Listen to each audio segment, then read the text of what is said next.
What's up, nerds? I'm making a video on my main channel right now about kind of the debate within the United States about aid to Ukraine and how that's impacted the U.S. election. So I got in touch with Preston Stewart to get his thoughts as part of this video. So chunks of this interview are actually going to be in that video, and you can follow that. I'll link you to my main channel after this video. But if you're interested in the full interview, this is the full interview. You might have noticed that I haven't posted in a while. I've moved back to my main channel to kind of put more quality into each video. And by that point, I mean, it was basically what I was posting there in the first place, so it made more sense to go back over there. But I haven't forgotten you guys, and I want to keep you fed. So here's this interview. I might have more interviews coming to you later, but let me know what you think about this interview. And with all that being said, let's get into it. What do you assess is kind of the debate that's going on right now on either side with regards to aid to Ukraine? What do you think either side is really advocating for? And what do you think are like the pros and cons of either side of the debate? So there's a lot here. My gut says that not a lot is going to change in the next year to 18 months for a couple of reasons. When you look at kind of the pushback against aid to Ukraine, there's a couple different avenues that it follows here in the United States. The one that I think is the most vocal and probably the most widespread amongst the voter base is that other things should be a priority. So you'll see, why are we sending aid to Ukraine when we have veterans on the street? Why are we sending aid to Ukraine when gas prices are going up, when homes are unaffordable? So that's a question of priorities. It's not that people don't like Ukraine or they do like Russia. It's how are we sending money over there when we have things to deal with here? The border, of course, right? So I think that's the majority of the pushback, and that could change in the drop of a hat if a new administration. Well, at this point, it's going to be a new administration, right? Because Biden just a couple of days ago said he's not going to run. So no matter what, it's a new administration. They could change their priorities, and all of a sudden, aid to Ukraine isn't really a divisive issue at all, because maybe more funding goes to the border or to veterans or housing or whatever, to get people to be happy to see that, right? And think that we're not prioritizing Ukraine over our own citizens. There's a smaller piece, I think, in the national security space, arguing that we're not ready for future conflict because we're too focused on Ukraine. Usually that is in and around China, saying we're not going to have what's needed to help Taiwan defend China. They're pretty different fights in a lot of ways. And we do have to remember that the U.S. is really not expending any manpower or equipment, or manpower, really. We are sending equipment, of course, when it comes to Ukraine. So we have additional troops in Europe. We have flights all across Europe. We've increased troop presence there. But it's by and large not touching what we would be able to do in the event of a Chinese invasion of Taiwan. So to bring all that back, my gut tells me that not a lot would change under a new administration, regardless of party, because it's not that contentious of an issue in American politics. It has pretty broad bipartisan support, and the outspoken critics tend to be in the relative minority. So I think it's a debate worth having, a conversation worth having. I don't know that a lot is going to change in the next 12, 18 months.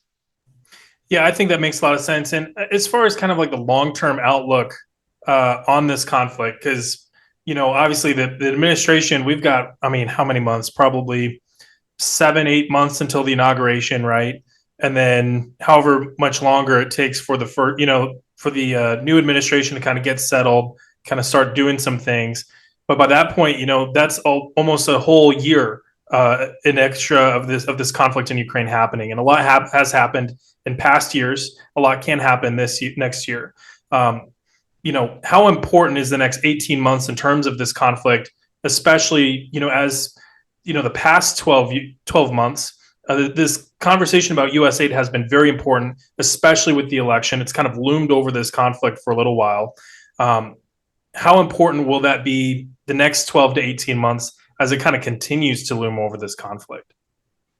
I think what we'll see is, so right now there's a lot of focus on air defense for Ukraine, which is kind of trying to keep Ukraine in the fight.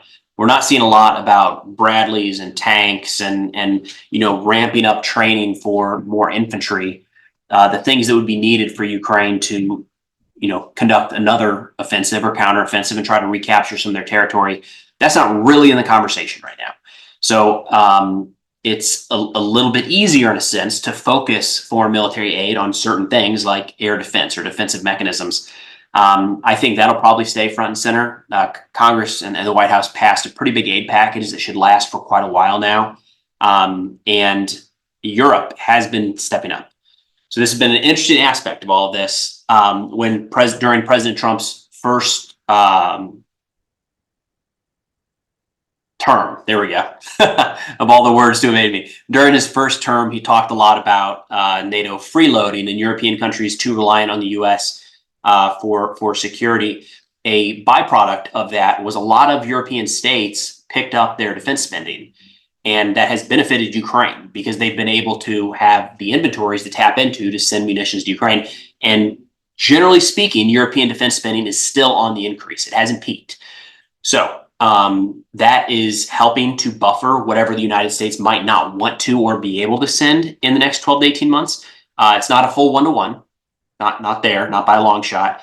But I think even if there is, say, a policy change in the United States, we're not going to do anything further beyond this additional package. I don't think that it's going to drastically impact the battlefield for the next 12 to 18 months. It might just kind of rein in Ukraine's sights on being able to conduct an offensive. They might be more focused on just repelling and slowing Russian forces wherever they can. Yeah, I think that makes a lot of sense. And kind of on this topic of Europe, I mean, this is definitely something that I've seen, at least, in terms of rhetoric, mentioned a lot. You mentioned kind of Europe freeloading, or at least the notion that they're freeloading on security. I've heard that personally, just with people in the military, working with NATO. I'm sure you have as well. It's kind of something that's been like Trump talked about in his first term as well. It's kind of a long running kind of conversation, right? Of course, things have kind of picked up with the war in Ukraine. I think it's kind of clear that that's shaken a lot of different, European leaders' perspective on security. But even conversely, we've seen a report from Reuters that Germany is going to be having its aid to Ukraine in 2025.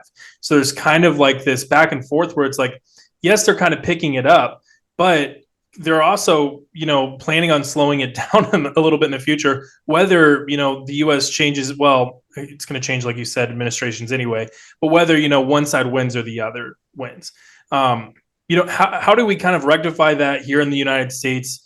And how does that really impact this overall debate within the U.S. about, should we provide support to Ukraine in the scale that we are, or should Europe really be picking up their own slack, because this war really impacts European security more than it impacts the United States? I think it's a continual conversation. It's come a long ways in a lot of ways. Again, Europe in a lot of capacities has stepped up a lot to support Ukraine. But I think it's kind of a never-ending conversation because, to your point, we have this current aid package. It's going to run out at some point. What does it look like in 18 months? And I think that same conversation needs to be had with all of these different European nations. So Germany, I'd not seen that. I believe that they're set to scale back. Then other countries need to step up and fill that gap. And it's my takeaway from spending a little time at NATO here in the last couple of weeks is that is all they do, man. They are just constantly talking with one another, trying to figure out how to work together towards a common end state. So Germany scaling back could very well lead to Latvia, Lithuania, and Poland scaling up, to the UK, to France scaling up, and trying to fill some of those gaps. So it's constant. It's a conversation they're having last week, last month, last year, and they're going to continue having it in the future. So it's constantly evolving, I would say. Mm-hmm. Yeah, and I mean, again, kind of just same, much less exposure, I'd say, to NATO than what you've probably just had. But in the little exposure that I have had, same thing, 100%. Everyone's on target, on mission. They're all working for the same goal. There's another, article from Pew Research that I'm going to, have in this video, kind of polling Americans on their perspective of NATO and whether it helps or doesn't help the United States and that kind of thing. There was kind of an interesting conclusion to that poll, that most of those polled didn't even really fully understand what NATO is or what it does. Kind of on that topic, with especially with regards to this kind of debate within the U.S. and the election coming up. How does Americans kind of misunderstanding or lack of understanding, or even just understanding of what NATO is and isn't, how does that impact this overall conversation on aid to Ukraine and kind of what the U.S. can and can't do security-wise around the world? Well, I'd probably separate that out to just diving into some NATO stuff here. There's a lot of misunderstandings. So there's a 2% defense pledge that gets brought up a lot. That is NATO countries pledging, it's not a written law by NATO, pledging to spend 2% of their GDP on defense. We do that in the United States. That is not money that we are sending to NATO. That is money of our GDP that we spend on defense. It's soldiers' salaries. It's new meals in the DFAC. It's new tanks, new artillery pieces, new ships, new aircraft. It's money that we are spending on our own military. Has to be 2% of total GDP. So there is an amount that every country sends to NATO for general expenses. It's tiny. It's like a rounding error in the federal government. So NATO itself has a very, very, very, very, very tiny budget. 2% is us. With or without NATO, we're still spending that money on our military. Another big thing that I think gets misconstrued is Article 5, and I think this is where people get concerned, rightfully so, about what NATO means for us. And Article 5 is an attack on one is an attack on all. So what it means is if another NATO state is attacked, it's like you're hitting all of us. We're all going to respond in force.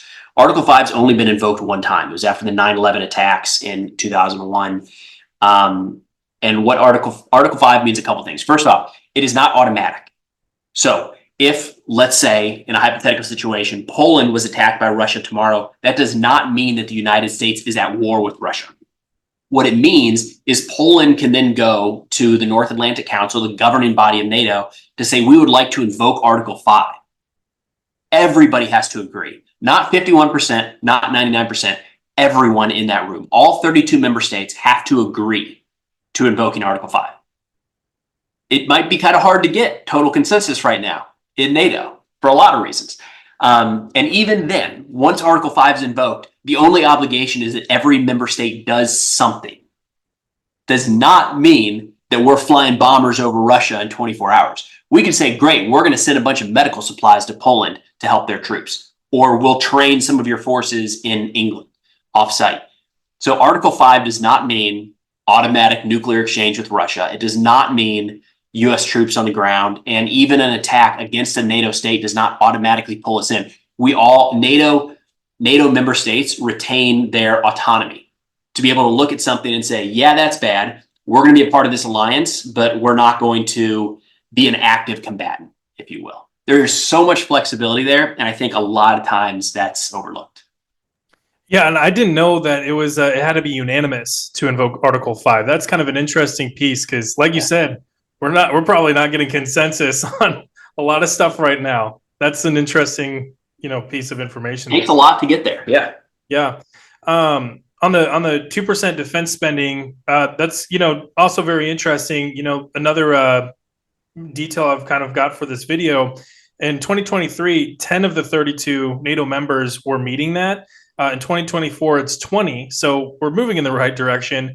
But kind of something that I'm kind of getting a vibe on, and maybe I might be wrong, is that this might be, well, one, Russia, Ukraine, but two, because this is 2024, still 2 years into Russia, Ukraine, that we only had 10 NATO members meeting that 2% GDP defense spending obligation or, pledge. Yeah. That's still a year and a half, 2 years into the war, right? So still a little late behind the ball, right? So the vibe that I'm kind of getting is it's more around the election, and maybe this is my selfish, American-centric kind of mindset probably creeping in a little bit, right? Is this kind of belief in perhaps Europe that Donald Trump might win. And he's spoken very frequently about kind of increasing pressure on NATO countries that are not meeting that pledge. That's been like a key kind of point to what he said about NATO. Do you kind of get that vibe? And two, we'll just start with that one, with that question, because I just forgot my second question on that. That is a part of it, for sure. I don't think we can discount that entirely. I think the threats of leaving NATO, I think, are exaggerated. It's a lot easier said than done. And I think folks underestimate just how damaging that would actually be to the capabilities of our military. Not just a matter of us being there to defend Europe. We we lean a lot on NATO bases around the world, NATO intelligence sharing. There's a lot of benefits we get. We are a much stronger force because of NATO. So I don't really think that's on the table. In terms of the time delay to get more funding, I would take into consideration there that it takes a little bit of time for governments to increase their spending. So yes, I think the initial invasion or the full-scale invasion in 2022 prompted a lot of governments to increase defense spending. It was going to take a period of time, the next legislative session, the next parliament, whatever it might be, to actually ramp up to that 2% or greater. So I think it was directly in response to that, but we got to give them a little leeway for they couldn't write the check the next day.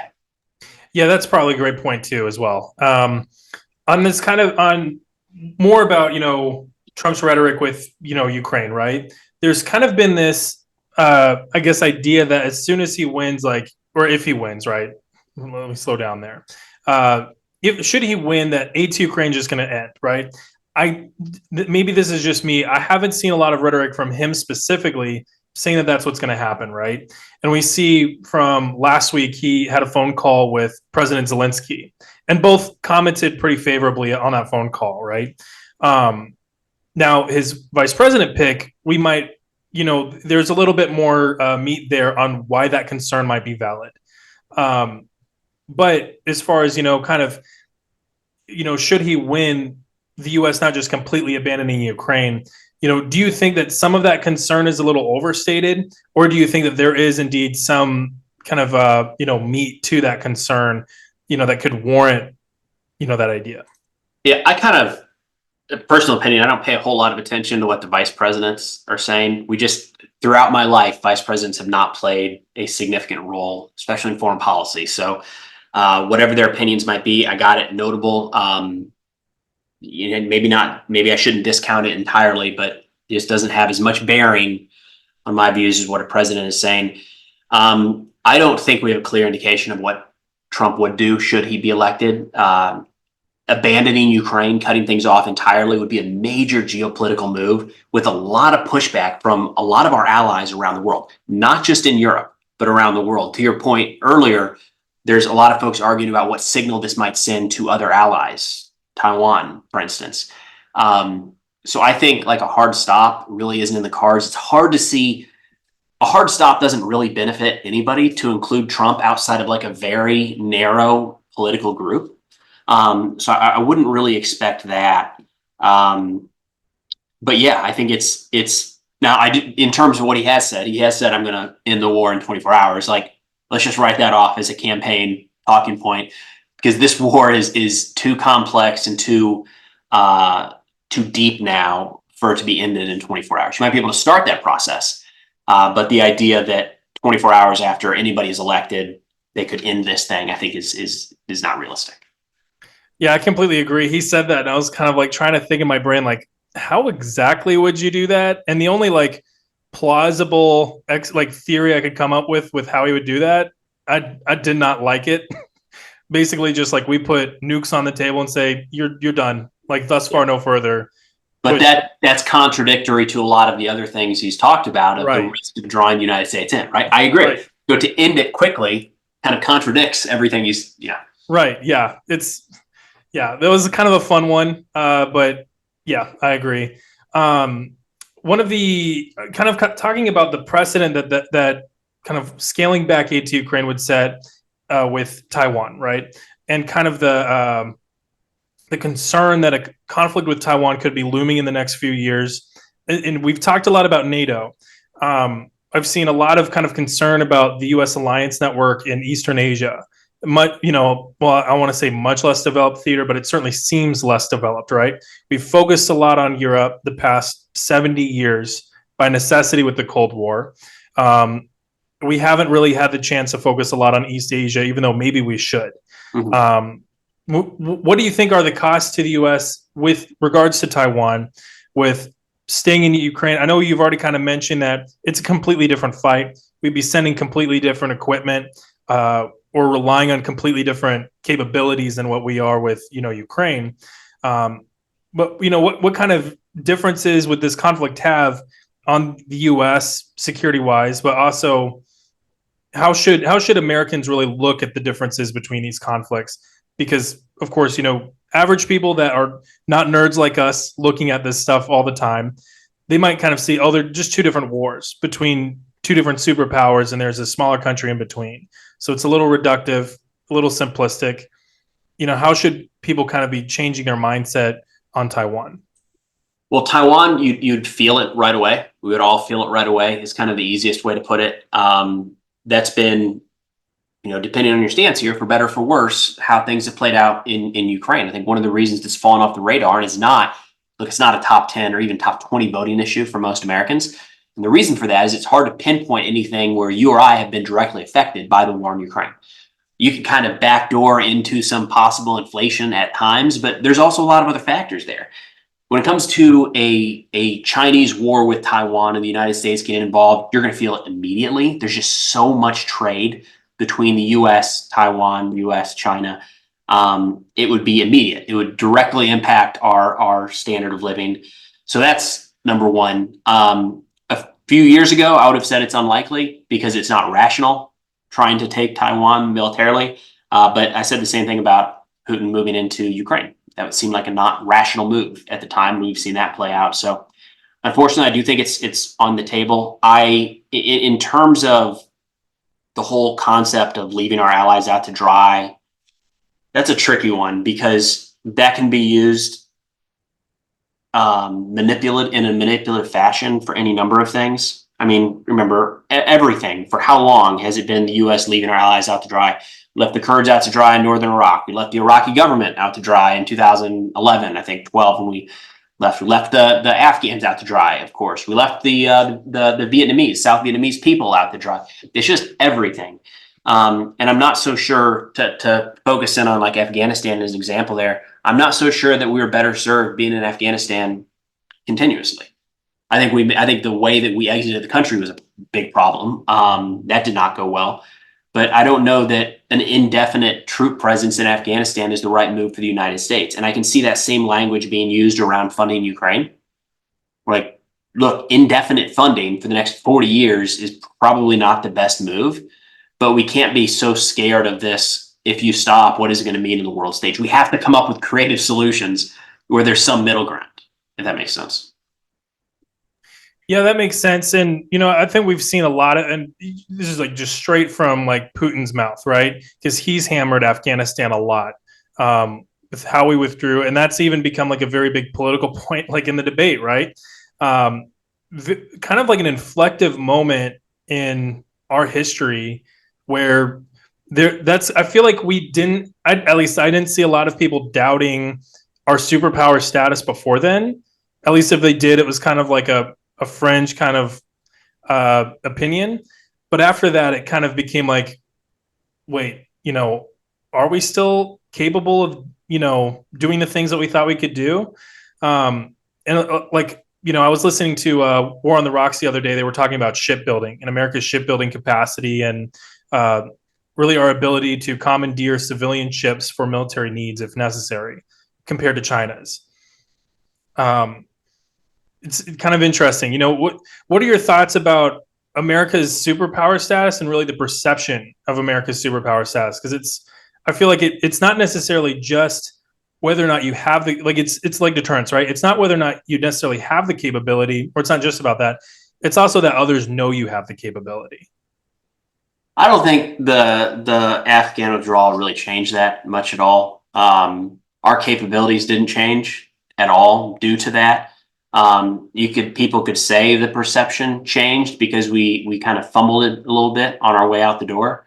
But since then, we've carried out, how many airstrikes around the world killing terrorist leaders, and like clearly those capabilities are still there. And to the degree that we're helping Ukraine continue to fight back against Russia, like it's hard to point to something and say we're worse off or we're less than we once were.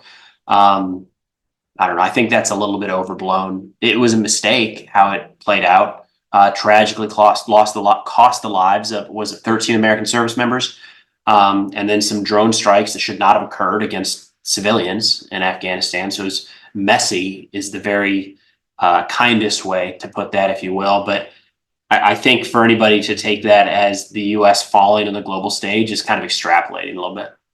Yeah, I definitely agree with that.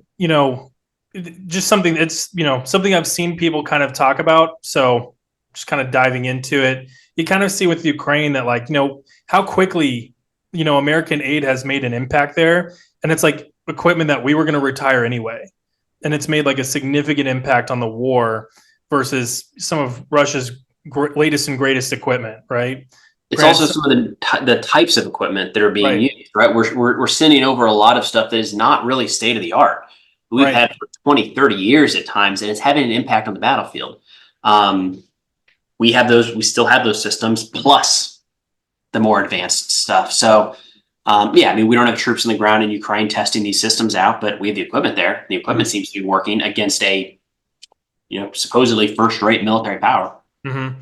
And it's not even necessarily being used like in the way that we would use it, right? Like it's kind of being used by a kind of a very Soviet influenced military against another Soviet influence, post-Soviet military. Whereas, so like combined arms. Oh shoot, hang on, we got the time.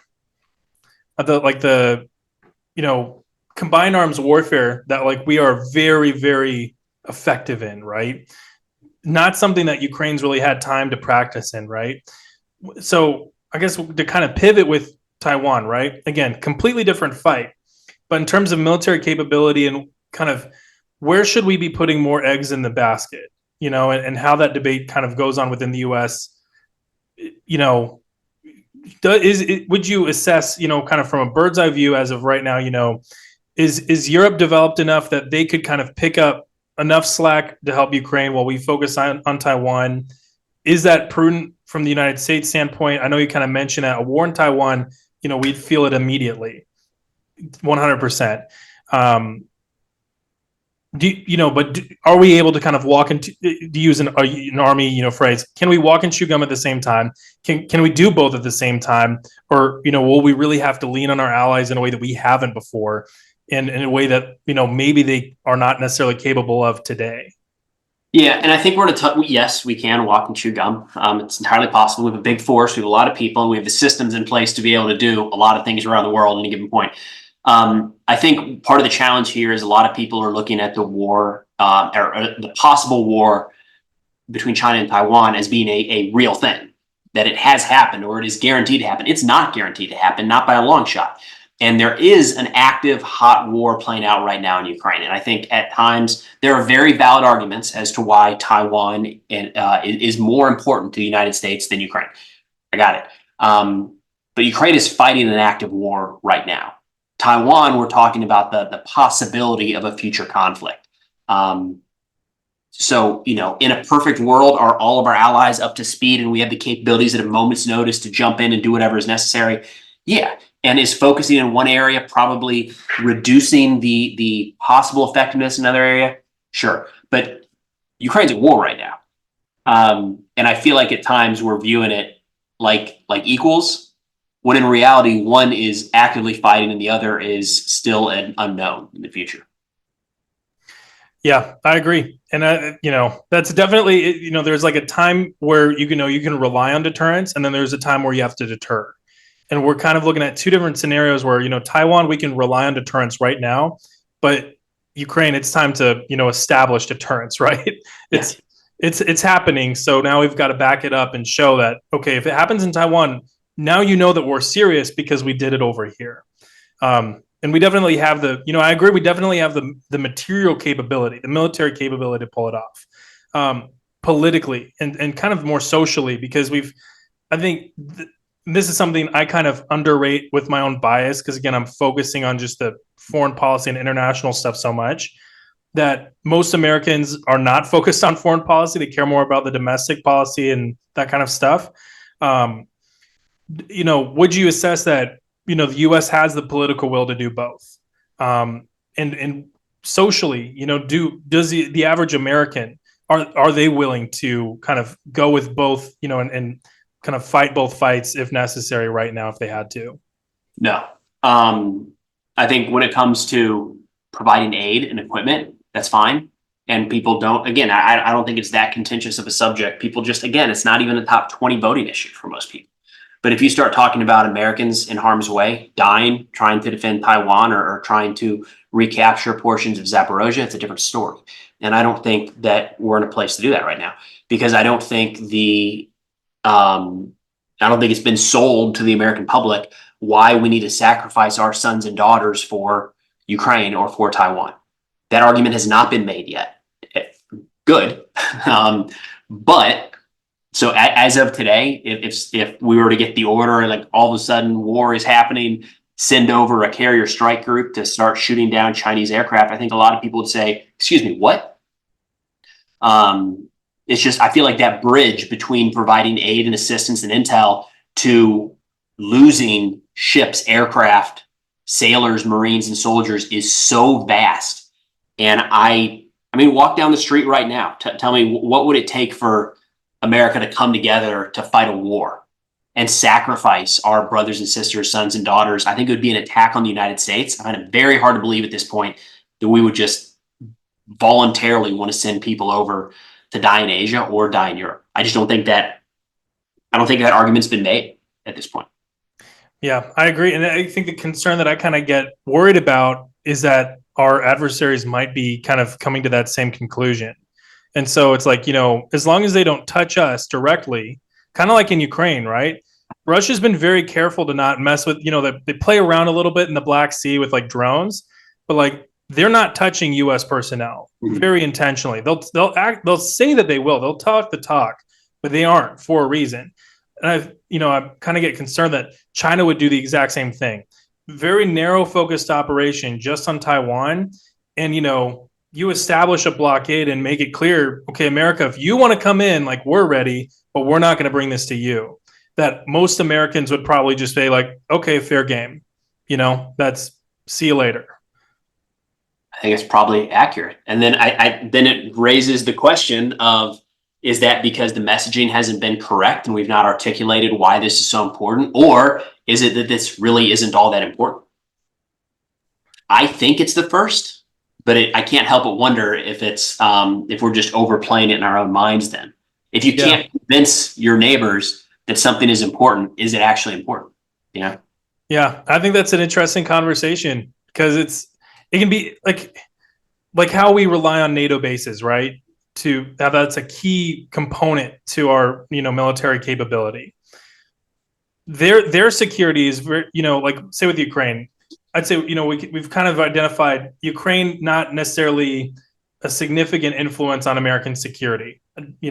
Clearly very far away. Big influence on European security, and European security is very important to American security. Hard to kind of make, because it's transitive property of math. If A equals B and B equals C, then A equals C. Hard to kind of, communicate that in reality, especially with something as kind of opaque as, not necessarily opaque, but seemingly abstract as something like this. Yeah, and I think, because I can see where the comments are going here in the comment section, people upset that how is this not the most important thing in the world ever? And I understand for a lot of people, because I have folks watching my videos that these are the top issues they're going to be voting on. It's the only thing. Yeah.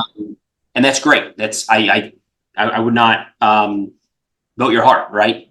Follow your heart with these things.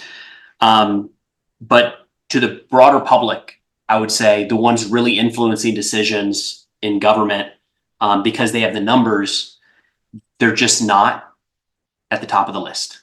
For what it is. Yeah. And I, just kind of alleviate some of those comments, because I see them too. It's morally and ethically, a little different from just math, right? I agree that what's going on is terrible and something should be done. But, whenever you're kind of counting, I don't know, the quantitative aspect of it, right? It can be kind of hard to align the two. And I think that's kind of where that communication piece comes in, because you want to do the right thing, right? I think that's like most Americans want to be doing the right thing. But whenever that can also, at least theoretically, come at the cost of other things, then that becomes a little more complicated.